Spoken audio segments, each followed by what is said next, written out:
സാമൂഹ്യ അന്തരീക്ഷം വളരെ കലുഷിതമായിരുന്ന കാലത്ത് തന്റെ പ്രണയത്തിന്റെ ഭാവി എന്താകുമെന്ന ആശങ്കയിൽ കാമുകിയെ ഓർത്ത് ഉള്ളുലഞ്ഞു പാടുന്ന ശേഖർ, ജാതിമത വേലിക്കെട്ടുകളെ തകർത്തെറിഞ്ഞ് അവന്റെ അടുക്കലേക്ക് പ്രണയപൂർവ്വം പാഞ്ഞെത്തുന്ന ശൈലാബാനും, അതിന് സാക്ഷിയായി കോരിച്ചൊരിയുന്ന മഴയും വീശിയടിക്കുന്ന കാറ്റും ആർത്തിരമ്പുന്ന കടലും പച്ചപുതച്ച ബേക്കൽ കോട്ടയും. ഉയരേ ഉയരേ വന്ന് എന്നോട് കലന്തവിട്, വൈരമുത്തുവിന്റെ കവിത തുളുമ്പുന്ന വരികളും റഹ്മാന്റെ മാന്ത്രിക സംഗീതവും ഹരിഹരന്റെയും KS ചിത്രയുടെയും ആലാപന മാധുര്യവും അരവിന്ദ് സ്വാമിയുടെയും മനീഷ കൊയ്രാലയുടെയും ഓൺ സ്ക്രീൻ കെമിസ്ട്രിയും മാത്രമല്ല ആ ഗാനത്തെ അനശ്വരമാക്കിയത്.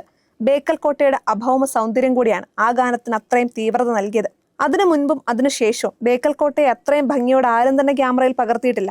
1995 ഇറങ്ങിയ ബോംബെ എന്ന തമിഴ് സിനിമ രാജ്യത്തൊട്ടാകെ ചർച്ച ചെയ്യപ്പെടുകയും വലിയ വിജയമാവുകയും ചെയ്തു.